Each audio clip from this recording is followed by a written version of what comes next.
बच्चों नमस्कार। कैदी और कोकिला पाठ के अंतर्गत बचे हुए भाग को लेकर के मैं उपस्थित हुआ हूँ। माखनलाल चतुर्वेदी जी इस पाठ में जो समझाने का बताने का प्रयास किए हैं, थोड़ा सा मैं उन पर चर्चा कर लेता हूँ। प्रस्तुत कविता कैदी और कोकिला में अंग्रेजी सरकार द्वारा भारतीयों के शोषण तथा स्वाधीनता सेनानियों के साथ जेल में किए गए अमानवीय व्यवहार तथा यातनाओं का मार्मिक चित्रण है। जेल में कवि उदास और एकाकी जीवन जी रहा है। कोयल की मधुर आवाज़ सुनकर वह कोयल से अपने मन का आक्रोश, दुख और अंग्रेज सरकार के अत्याचारों को व्यक्त करता है तथा उससे इस दासता से मुक्ति का गीत सुनाने को कहता है। कोयल अचानक आधी रात में चीख पड़ती है, जिसे सुनकर कवि समझता है कि कोयल पूरे देश को कारागार समझती है। आइए बचे हुए भाग का हम शब्दार्थ के साथ भावार्थ समझने का प्रयास करते हैं।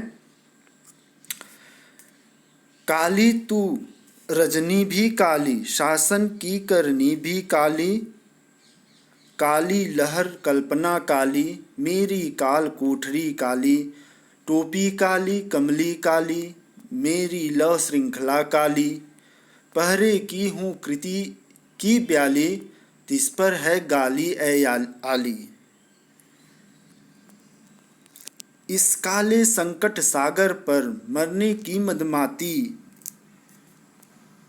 कोकिल बोलो तो अपने चमकीले गीतों को क्यों कर हो तैराती। कोकिल बोलो तो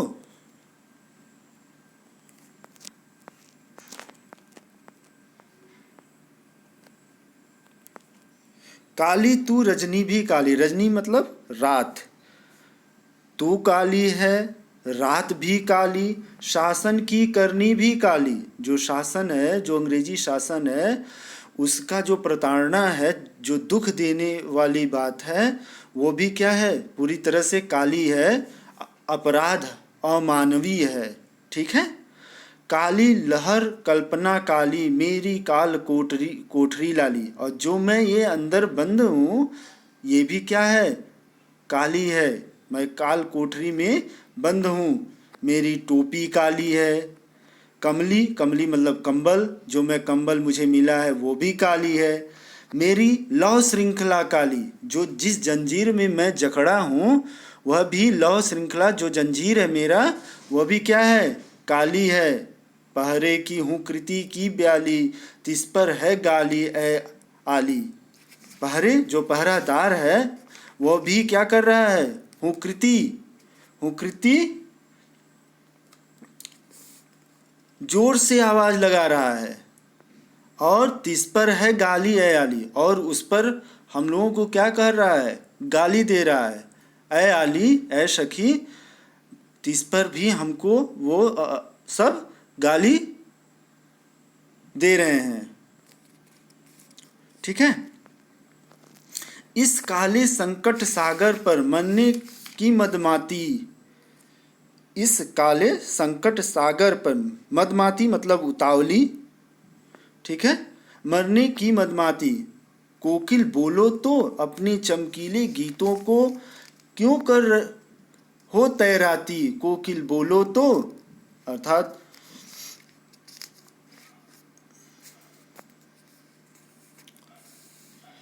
इतने अन्यायपूर्ण व्यवहार के बाद भी वे कैदियों को गाली देते हैं। हे कोयल, देश में फैले संकट रूपी सागर, ठीक है, यहाँ पे संकट रूपी सागर पर तू मरने के लिए ठान कर क्यों आई है। तू आज़ादी की भावना जगाने वाले इन चमकीले गीतों का, सुरीले गीतों का, मीठे आवाज़ों का इन विपरीत परिस्थितियों में कैसे गा लेती हो।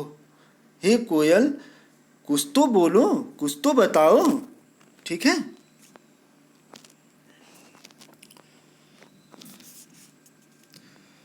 तुझे मिली हरियाली डाली। अब यहाँ पे कवि अपनी और कोयल के बीच का जो विषमता है, जो तुलना कर रहा है। तुझे मिली हरियाली डाली, मुझे नसीब कोठरी काली। हे सखी, तुमको तो हरियाली डाली मिली है, तुम स्वतंत्र रूप से डाली पर, किसी भी डाली पर बैठ सकती हो, जंगल में घूम सकती हो, स्वतंत्र हो। मुझे नसीब कोठरी काली, और मुझे तो ये काली कोठरी ही नसीब है।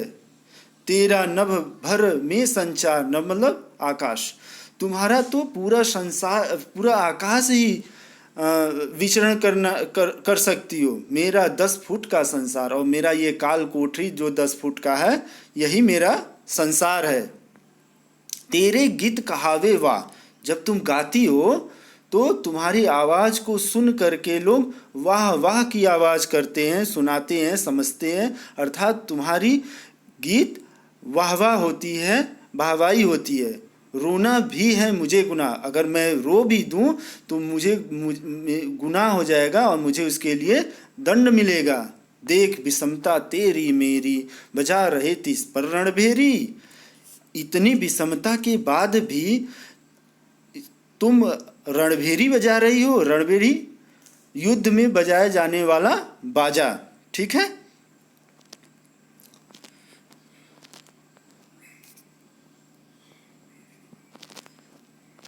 इस हूँ कृति पर अपनी कृति से, और कहो क्या कर दूं।